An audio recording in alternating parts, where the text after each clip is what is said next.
मुफाहमत बड़ी ज़रूरी है, वो इस मूड में लग रही है कि वो एक कदम पीछे हटेंगी और इस तल्ख माहौल में मुफाहमत की लग रही है गुंजाइश आपको?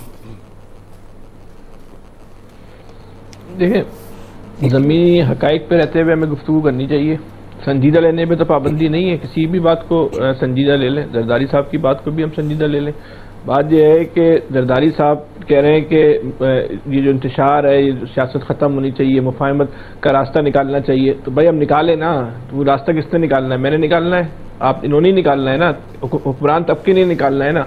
ये पाकिस्तान की तारीख की जो है वो एक अजीब हुकूमत है जो खुद मुतालबात कर रही है। जितने भी इनके वजीर उठा लें खुद आज साद रफीक ने मुतालबा किया कि हुकूमत ट्विटर पे पाबंदी खत्म कर दे। हुकूमत किसकी है? अब ये जो आसिफ दारी वो वैसे हुकूमत का हिस्सा नहीं है, फैसल निकालना चाहिए। साद रफीक हिस्सा नहीं है इस हुक्मरान जमात तो है सर। हुक्मरान जमात का तो कोई बंदा कर सकता है ना डिमांड गवर्नमेंट से। चल ठीक है, बिल्कुल। तो फिर इस तरह तो हम ये भी कह सकते हैं कि जो जाबिद लतीफ़ की गुफ्तगू है, जो राना सनाउल्लाह की गुफ्तगू है, फिर उसका भी जो है फिर नून लीग से कोई ताल्लुक नहीं है। अगर इस बात को मान लिया जाए तो वो जो बातें कर रहे हैं कि जिस तरह हुकूमत मिली है, हम तो उसकी भी फिर मिसाल नहीं देनी चाहिए। बहरहाल एक उनका एयाज साहब की राय, उनका हक है। लेकिन बात यह है कि जिस तरह आसिफ दारी साहब ने इक़्तिदार में जाने का रास्ता बनाया, एक कम मैंडेट रखते हुए ज्यादा मैंडेट रखने वाली जमात से अपना हिस्सा बाकदरे जुस्सा से ज्यादा ले लिया ना उन्होंने इक़्तिदार में, अपना शेयर ज्यादा शेयर ले लिया जितना नहीं बनता था, अपनी सलाहियतों के मुताबिक अपनी सलाहियतों का इस्तेमाल करते हुए। अब इनको क्या कहते हैं, वो मुफाहमत का बादशाह शहजादा क्या कहते हैं, जो भी कहते हैं, तो वो इनको तो चाहिए ना, तो मुफाहमत का कोई वो दिखाए ना, फार्मूला तो पेश करे। तो ये खाली बातें करके चले जाना और फिर सब बाबा करे बैठ के भाई बड़ी अच्छी जरदारी साहब ने तजवीज़ दी है, इस वक्त पाकिस्तान के मसले का हल तो यही है कि मुफाहमत होनी चाहिए। भाई हल पेश करें, आप राय नहीं दें। ये राय क्यों दे रहे हुक्मरान तबका? और फिर इसका हल क्या है? हमें और आपको इसका जो हल नहीं पता, इसका हल क्या है? जरदारी साहब को हल नहीं पता।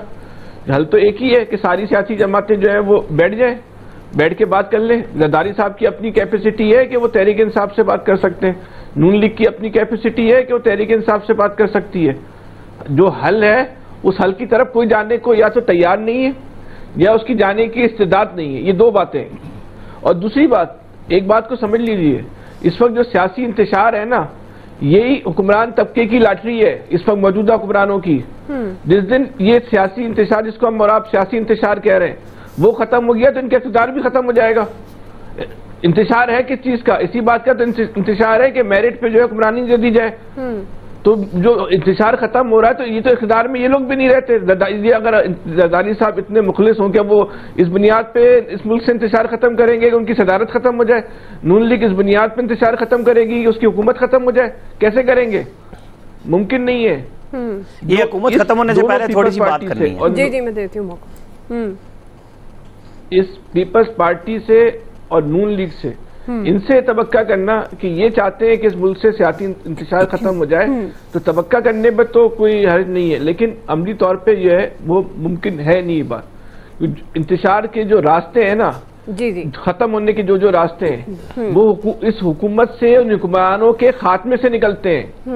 इसके अलावा कोई दूसरा रास्ता नहीं है कि बीच का आप रास्ता निकाल के जो है वो इंतशार खत्म। तो ये चाहेंगे कि हमारी हुकूमत जो है, जिस तरह इनको हुकूमत मिली है उस तरह इनकी जो है वो हुकूमत खत्म हो जाए। जिस दिन इस मुल्क से इंतशार खत्म करना होगा, जो सियासी मुफाहमत पैदा करनी होगी, दुआ हम भी इधर है, आप भी इधर है, 24 घंटे में होगी। कोई इतनी जो है वो प्रॉब्लम की बात नहीं है। और दूसरी बात ये कहना ना कि एयाज साहब ने कहा है, मैं एयाज साहब की बात से बहुत ही एहतराम के साथ मैं वो इख्तलाफ करूंगा। इन्होंने कहा कि जरदारी साहब ने कोशिश की थी कि इमरान खान से वो रास्ता करके इमरान खान ने रिजेक्ट कर दी। वो पीपल्स पार्टी की कोशिश जो है वो रेट बढ़ाने के लिए थी, वो तो इमरान खान के कंधे चाहिए थे। और हो सकता है कि जिनको अपने उस मेरिट से ज्यादा जो हिस्सा मिला है उसी बुनियाद पे जो है इनको जो हिस्सा मिल गया। उनकी नीयत नहीं थी कि इमरान खान के साथ मिलकर जो है हुकूमत बना ले। उस वक्त जो माहौल था, उस वक्त जो हालात थे, उसमें मुमकिन ही नहीं था। उससे 2 रात पहले जो इस मुल्क में हुआ था, 4 रात पहले इस मुल्क में हुआ था, उसमें मुमकिन ही नहीं था कि पीपल्स पार्टी और तहरीक इंसाफ से मिलकर जो है हुकूमत वाले, इतनी तो बेवकूफ पीपल्स पार्टी नहीं थी या नहीं है कि उन हालात में इमरान खान के साथ मिलकर हुकूमत बनाने का ख्वाब देखती। कार्ड फेंका था और हो सकता है उनका वो कार्ड जो है वो बहुत ज्यादा नतीजा खेज निकला, लगता भी एक नतीजा खेज निकला है। बस आमिर साहब को कोई छोटी बात करनी है। जी आमिर साहब, छोटी बात।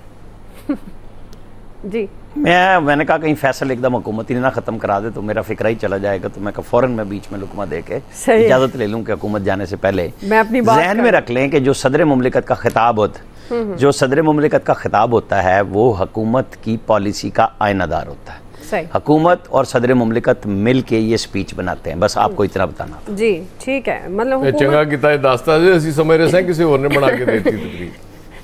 नहीं, आप किसका समझ रहे थे? नहीं, मैं बड़ी सही गल दस देती और समझ भी आ गई। आप किसका समझ रहे थे? नहीं, मैं क्या पता नहीं किधरों लिखी आ गई जरदारी साहब। अच्छा, चलिए इलियास साहब, सियासी मुफाहमत मुमकिन है आपके ख्याल में? देखिए, जब इनको ग्रीन सिग्नल मिल जाएगा तो सियासी मुफाहमत एक दिन में 24 घंटे में, बल्कि 2-3 घंटों में भी मेरी बात की 2-3 घंटों में ये हो जाएगी, बल्कि ये खुद मुफाहमत करने के लिए सब आ जाएंगे। मैंने तो 1 घंटा कहा था, इन्होंने 3 घंटे कह दिए। इस वक्त तो जो सूरत हाल है कि जब तक जो क्या कहा है फैसल ने, मुझे समझ नहीं आई मेरा नाम लेके। इस वक्त जो मैं इलियास साहब को नहीं डिस्टर्ब करना चाह रहा, साहब की बात हो रही है, आमिर इलियास साहब की बात नहीं हो रही। जी जी, देखें इलियास साहब फौरन बोल पड़े, मैंने तो फैसल का नाम लिया। नहीं यार, आप हमेशा ये ना समझे ना कि फैसल आप ही की बात करेंगे, किसी और की भी कर सकते हैं। नहीं, मैं उन्होंने मेरा नाम लिया है। इलियास भाई मेरी बात की तारीफ कर रहे हैं। इलियास साहब ने तारीफ की है, लाइव होगी तसी।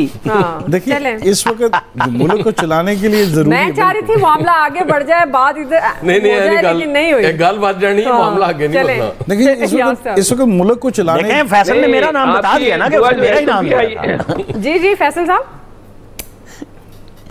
मैं कह रहा हूं ये एसओपी वही है जो आती रहती है। बात बहुत ताबेदारी वाली पॉलिसी है। सही है, कल मुझे अंदाजा हो गया जी। जी इलियास साहब, अच्छा मुझे नहीं आई, लेकिन मुझे नहीं आई वो दुआ, आपने फैसल को ही भेजी है एसओपी सिर्फ। नहीं, मैंने तो ऑन एयर एसओपी बताई थी कि किस तरह से वो आपके सामने ताबेदारी का इजहार कर रहे थे। चलिए, आप इलियास साहब को मौका दें। अच्छा, देखिए, मुल्क को चलाने के लिए तो बड़ी जरूरत है, मुफाहमत करना इस वक्त जरूरी है, क्योंकि जब तक बड़ी पार्टियां, वो जरदारी साहब की तरफ बिहाइंड द सीन चल रहा है, सारी पार्टियां आपस में मिल बैठ के मसाइल को हल नहीं करेंगी, मसलों को अपने तय नहीं करेंगी, तो उस वक्त ये इसी तरह रहेगी। चाहे अगले इलेक्शन करा लें, लेकिन जब तक मसाइल आपस में जो इख्तलाफात हैं जो चल रहे निकले हुए वो हल नहीं किए जाते, इसी तरह मसला रहेगा।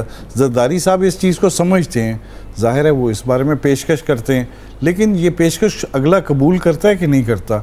अगला तो कबूल नहीं करेगा। जाहिर है ये गवर्नमेंट तो चाहेगी कि उनकी गवर्नमेंट चले, स्मूथली चले, और उनके मसाइल जो बीच में एक उनको मसला आ रहा है बिल्कुल इंटरनेशनली, लोकली, क्योंकि आवाम से जो मैंडेट भी मिला है उस पार्टी को, बड़ी पार्टी को, जिसको तस्लीम नहीं किया जा रहा, उस मैंडेट को साथ लेके चलना बहुत ज़रूरी है। तो इसलिए वो जरदारी साहब को पता है कि अगर वो आपस में वो अपना कार्ड फेंकते रहेंगे मुफाहमत के लिए, तो जब उनका वो देखना है उनको कि कोई राब्ता हो जाता है या कुछ इसी तरह, तो वो